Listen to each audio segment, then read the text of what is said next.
Good morning. This is Sanchita ma'am. Let's begin the new topic, that is the human respiratory system from lesson 10, respiration in organism.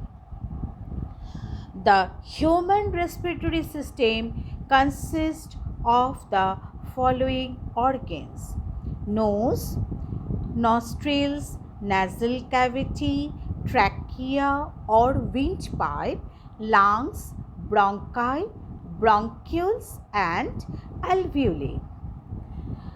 Let us now learn about the mechanism of breathing. Our nose has two holes which are called nostrils.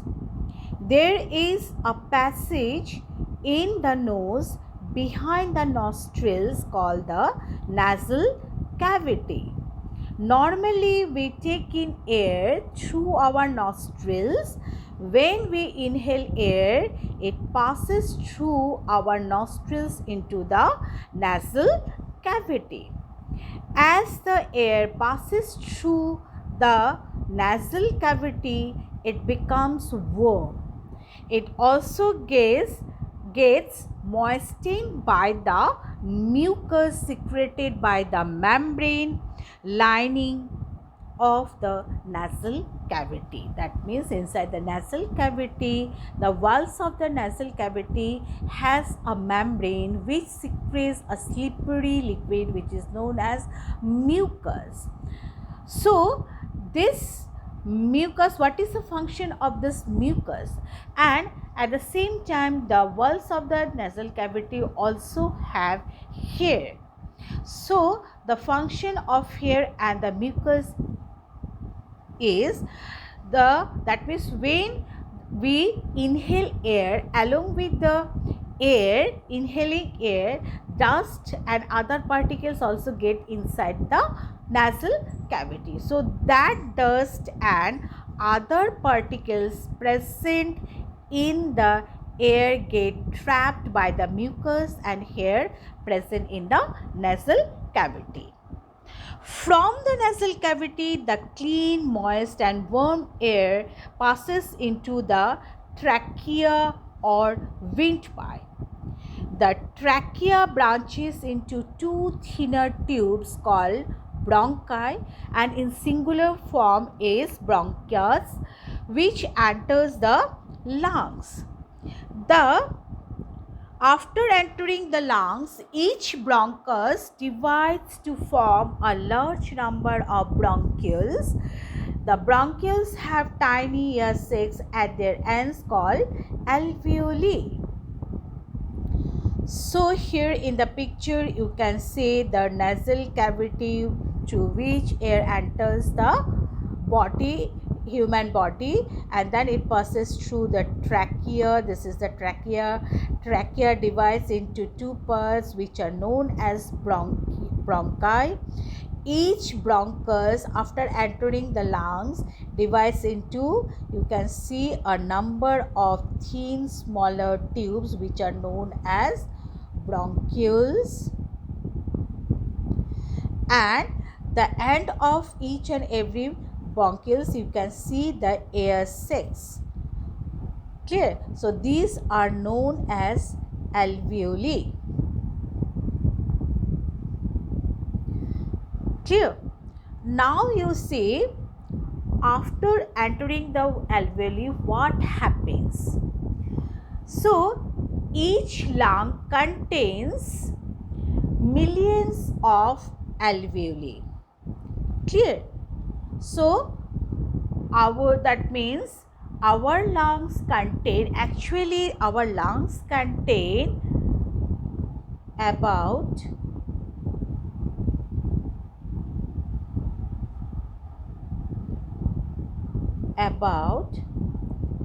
300 million alveoli. So the two lungs contain more than 300 million alveoli.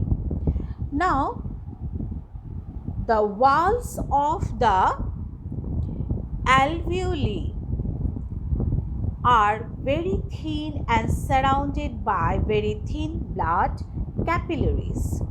The air from the trachea through the bronchi and bronchioles and then finally enters the alveoli. The oxygen of the air diffuses out from the thin wall of the alveoli into the blood capillaries. That means air enters through the body, that means enters the body through nose, then passes through the nasal cavity where it that means dust and other particles get trapped, then it passes through the larynx and ultimately it passes through the trachea or the windpipe and reaches the bronchi. So this is the structure of the windpipe.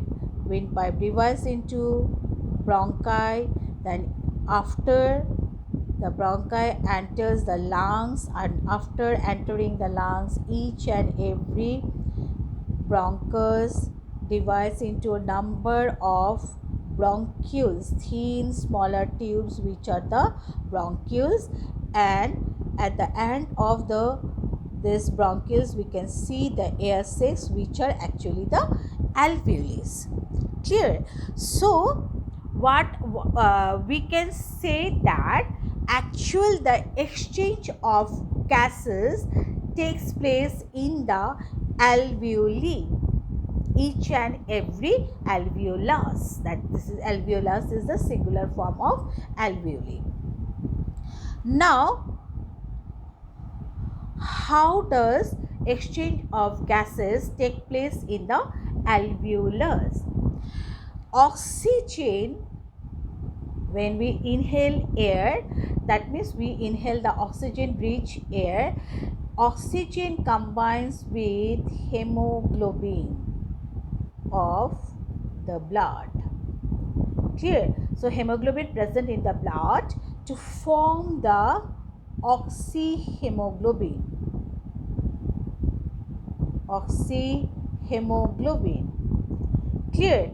And is carried to all the cells of the body. So oxygen enters the alveolus and then it gets, when it reaches the blood capillaries, then it gets mixed with the hemoglobin, forms the oxyhemoglobin, and then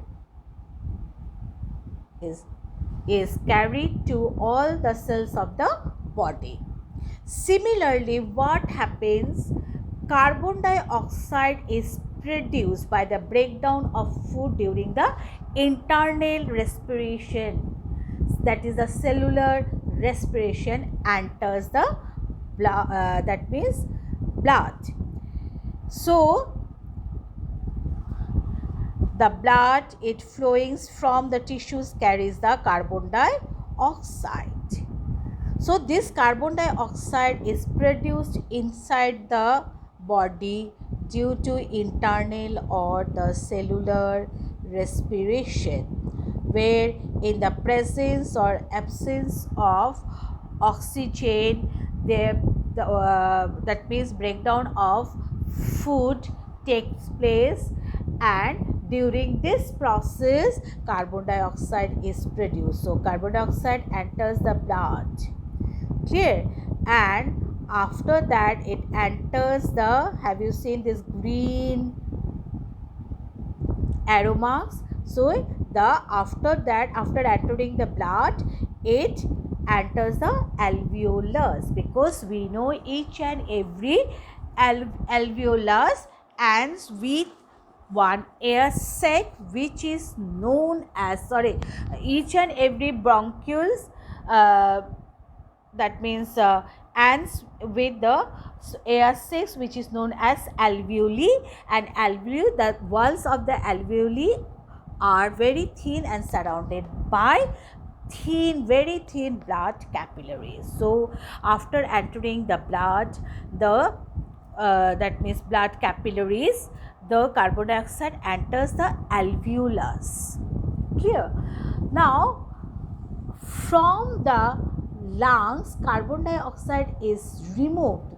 That means blood carries the carbon dioxide to the alveolus, and that means alveolus in the lungs, and from the lungs what happens, the carbon dioxide, have you seen, carbon dioxide is removed along with the air we breathe out. So in this way exchange of gases takes place in the alveolus. Clear? Again I'm saying, the oxygen enters the alveolus, then from the alveolus it enters the blood capillaries, where it gets mixed with hemoglobin, forms the oxyhemoglobin, and is carried to each and every cells of the body. At the same time, what happens, the carbon dioxide which is produced inside the body, clear, due to the cellular respiration, and where by breaking down of food the carbon dioxide is produced, and which is carried that means blood flowing from the tissues, they carry the carbon dioxide to the blood capillaries. From the blood capillaries, the carbon dioxide enters the alveolus of the lungs, and from there it is removed along with the air we breathe out. That means the during exhalation, through the exhaled air, the carbon dioxide is also removed from the alveolus of the lungs. So in this way exchange of gases takes place in the alveolus.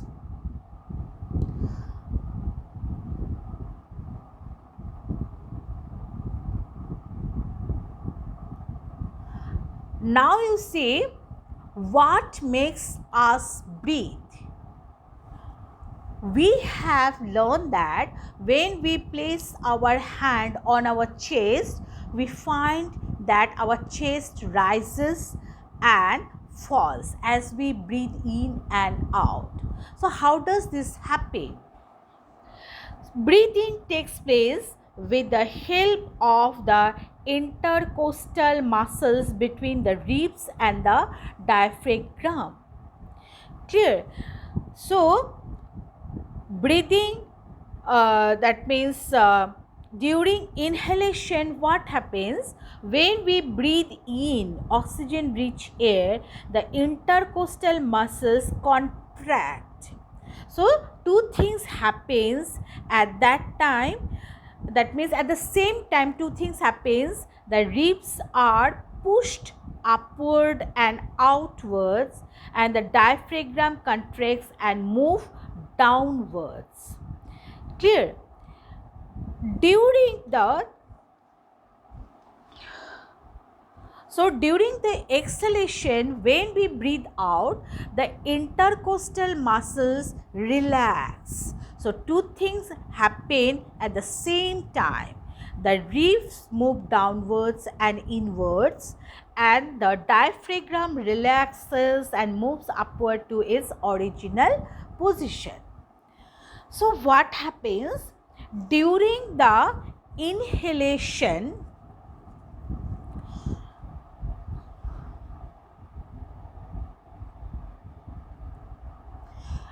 During the inhalation, what happens? Two things happen at the same time. The ribs are pushed upwards and outwards, and the diaphragm contracts and moves downwards. So the upward and the outwards movement of the ribs and the downward movement of the diaphragm. So that means what I can say, that means the see here, the upward and the outwards movement of the ribs and the downward movement of the diaphragm, it increases the space in the chest cavity, increases the space in the chest cavity. So, the chest cavity now becomes larger and the air rushes into the lungs get filled up with air and ultimately the lungs expand. It's clear, everyone? So when we inhale oxygen rich air, then the intercostal muscles contract and two things happens. What happens? The ribs of our body, we have 12 pairs of ribs. You all know that the ribs are pushed upwards and outwards and the diaphragm contracts and move downwards. Clear? So that time what happened, due to the upward and outward movement of the ribs and the downward movement of the diaphragm, it increases the space in the chest cavity, and as a result what happens, the chest cavity becomes larger and the air rushes into the lungs to fill that vacant place, and then the lungs expand. As a result, the lungs expand. Now, during the exhalation, what we see, we breathe out the carbon dioxide rich air.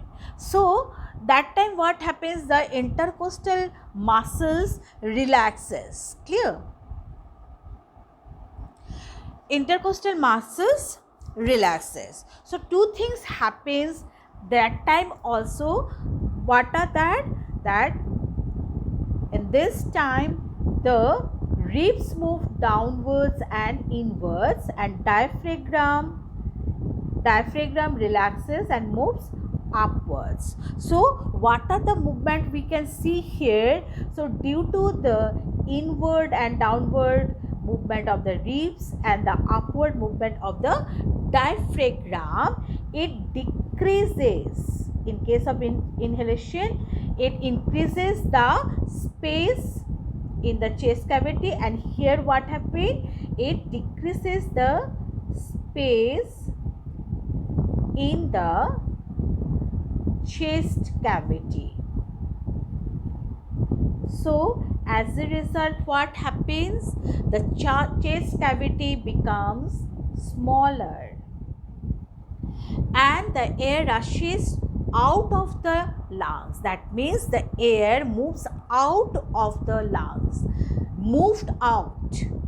Clear? So in case of inhalation, the air rushes to move inside the lungs to fill the space, and here what happens, the movement, the space in the chest cavity decreases and the chest cavity becomes smaller. Then what happens, the air, it moves out. Air moves out. Clear? And the lungs get emptied. Okay, and the lungs contract. The lungs contract.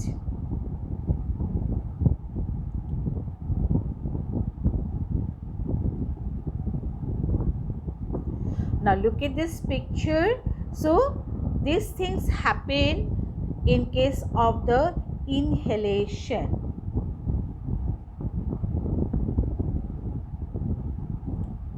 Inhalation, and this is the exhalation. So here you can see the diaphragm contracts and moves downward. This is the diaphragm, it moves downward. Clear? And here we can see the diaphragm relaxes and move upwards. Clear? But the ribs we can see they contract and move upwards and outwards, and in case of exhalation you can see all the waves, they move, they relaxes, but they move upwards and to its original position, upwards and its original position. Clear? So this is the mechanism of breathing in human being. That means how we breathe. Clear? How we breathe, what makes us breathe. So this is the way, this is the mechanism. Hope you all have understood it properly. Now here you see what we breathe out. Clear? What we breathe out. We breathe in oxygen rich air, but what we breathe out. The air around us sometimes contains various types of unwanted particles. Clear? When we inhale air, the unwanted particles present in the air usually get trapped in the hair of the nasal cavity. Sometimes these particles may get past the hair in the nasal cavity and cause irritation of the lining of the nasal cavity, as a result of which we sneeze. Clear? So due to this irritation, when the that means these particles, dust and other particles may get past the hair in the nasal cavity, that times the membrane which makes the lining of the nasal cavity, then this dust particles and the other particles cause irritation of the lining of the nasal cavity, and as a result of which we sneeze. So sneezing expels